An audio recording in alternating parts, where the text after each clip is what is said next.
Toute cette semaine, c'est Élodie, la chef du caveau à brûler, qui nous régale. On s'occupe de la première recette de cette semaine, donc elle est partie sur une petite tartelette échalote boudin noir.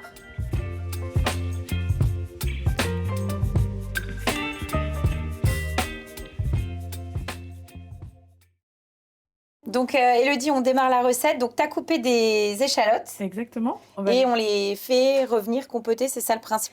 Oui, on va faire ça avec les raisins. Du coup, l'idée, ça va être de partir sur... Tu veux que je prenne les raisins? Ouais. Sur l'assemblage des deux en cuisson. On les mettra juste après. On démarre sur les échalotes. Avec un peu de beurre, on va ajouter une petite huile vierge de colza. D'accord. Produite en plus par chez nous, en bio. Et on commence avec les échalotes. Donc que tu as émincé assez grossièrement. Oui, l'idée c'est de garder de la mâche. Ah oui, parce ok. que sinon on va avoir quelque chose de très puré. C'est pas ce qu'on cherche à obtenir.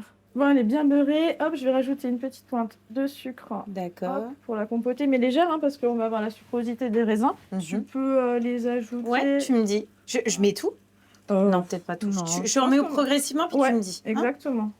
En entier. Ouais. C'est quoi comme variété de raisins? Alors, ce sont des raisins de table que j'ai la chance d'avoir plantés dans notre verger, le verger du restaurant, à côté des pinots noirs. Super. L'idée, c'est d'avoir des raisins de table et puis de pouvoir les récolter un petit peu après les raisins qui sont plus petits, hein, les pinots noirs étant plus petits. Ceux-là, je les garde un petit peu pour après et puis pour pouvoir les cuisiner. D'accord, ok. Ah, c'est vrai que c'est pas un produit que comme ça, que je cuisinerais le raisin. D'accord. Enfin, je sais pas. Tu cuisines souvent le raisin, toi? Eh ben, nous, en fait, on le cuisine beaucoup puisqu'on est dans le village viticole. Le but étant de mettre en abîme les produits d'ici et puis d'avoir cette chance d'avoir le goût du raisin puissant, prononcé ou justement détendu. Ça va dépendre de ce qu'on va en faire. Là, moi, je vais accentuer avec une petite bande de pinot noir. On est sur le domaine des Béliers en Moselle. Prendre du bon vin pour avoir des bons plats. C'est important de le dire, hein, parce qu'il y a beaucoup qui utilisent des vins de bas de gamme pour travailler. Oui, puis c'est un beau domaine, les Béliers. C'est vrai que Ève, qui est à la tête du domaine, enfin voilà, en plus c'est une femme, donc c'est bien, Élodie. Et c'est des bons, voilà, et c'est des bons produits. Non, mais au demeurant, en plus, ça reste un des domaines en Moselle qui est, qui vaut le très bien, enfin voilà, qui a une belle réputation. On passe pas mal sur le début de la coloration des échalotes. Donc là, tu vas mettre l'équivalent de quoi? Un petit verre? Ouais, un 10 centilitres, je pense, hein, pour ce qu'on a mis en préparation. Puis on va laisser réduire et compoter maintenant. D'accord. Hop, gentiment, en baissant le feu, puisqu'on était parti sur un feu vif. Hein. Et... Donc là, on va laisser réduire et compoter. Et pendant ce temps, on va s'occuper de notre boudin. Oui, tout à fait. Du coup, Valentine... Donc ça, c'est des petits fonds de tarte. Oui, on est parti... Pâte brisée? On est parti sur une pâte sablée. Ah, sablée, d'accord. Une petite sucrosité. Ok. Et du coup, donc là, on va prélever la chair du boudin. Hop, pour la mettre en base. J'essaye d'avoir quelque chose d'assez gourmand, mais qui nous laisse l'opportunité de garnir par le dessus ce qu'on a fait avec notre échalote. Alors, ne me laisse pas faire, parce que moi, c'est le genre de choses, en général, quand on me laisse faire, en général, je suis très, très généreuse et après, on n'a plus de place pour mettre la suite. Non, l'idée, c'est effectivement d'avoir quand même une consonance au niveau de la garniture. Et ce que j'ai voulu, voilà, comme je te dis, c'était garder les échalotes un peu grossièrement. Et puis ton raisin aussi en entier, on voit bien les deux. Donc sachant que ça, c'est après avoir laissé compoter. Voilà. Toi, tu en avais préparé d'avance, on a utilisé celui-ci. D'ailleurs, on le laisse compoter combien de temps? Alors, ça dépend de ce qu'on va vouloir obtenir, hein, parce que plus on va y aller sur le compoté, plus la caramélisation va apporter la sucrosité. Là, je suis partie sur une dizaine de minutes. Ah, d'accord, ok. Oui, donc c'est relativement... Voilà, et j'ai gardé donc le jus extrait des raisins. J'ai pas mixé. Oui, tu as vraiment laissé comme ça. Pour qu'on voit bien quelque chose de très... Oui, puis c'est joli pour le coup. Terroir, hein, puisque je voulais rendre hommage au terroir. D'accord, je débarrasse ça et ça, comme ça on enfourne. Exactement. Tiens.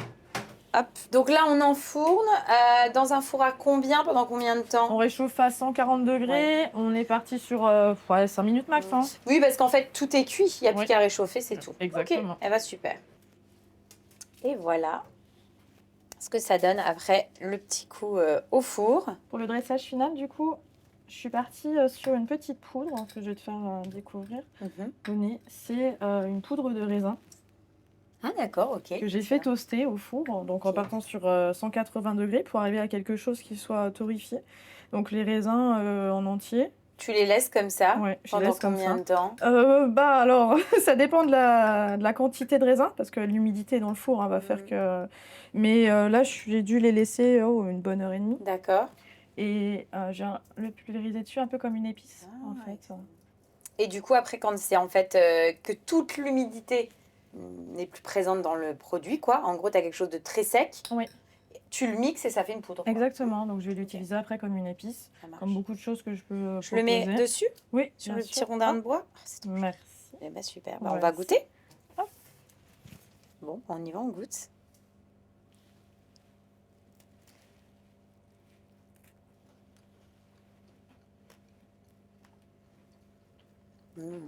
En fait, alors, moi j'avoue, je suis pas une grande fan du boudin. Mais je trouve que le fait de l'avoir associé comme ça avec une compotée d'échalotes et du raisin, on a ce côté effectivement un peu sucré qui ressort et qui équilibre bien l'ensemble. Donc on est vraiment sur quelque chose qui a gardé et qui a donné une autre dimension. Tu vois, il y a un équilibre qui se fait qui est vraiment sympa. Et c'est vrai que le dresser comme ça en petite tartelette, ça peut être sympa. Là, on est en amuse-bouche, mais ça peut être une idée, effectivement. Oui, à côté d'une salade, c'est ça, tu peut peux être le faire un peu plus grande, voilà, en et un grand plat format. À partager, tout à fait. Non, c'est top, c'est une belle première recette. On fait quoi ensuite, Elodie? Alors, par la suite, on va partir sur un cannelloni de poireaux qui sera farci d'une brouillade d'œufs. D'accord. Et j'y rajoute une portion d'anguille fumée sur le dessus.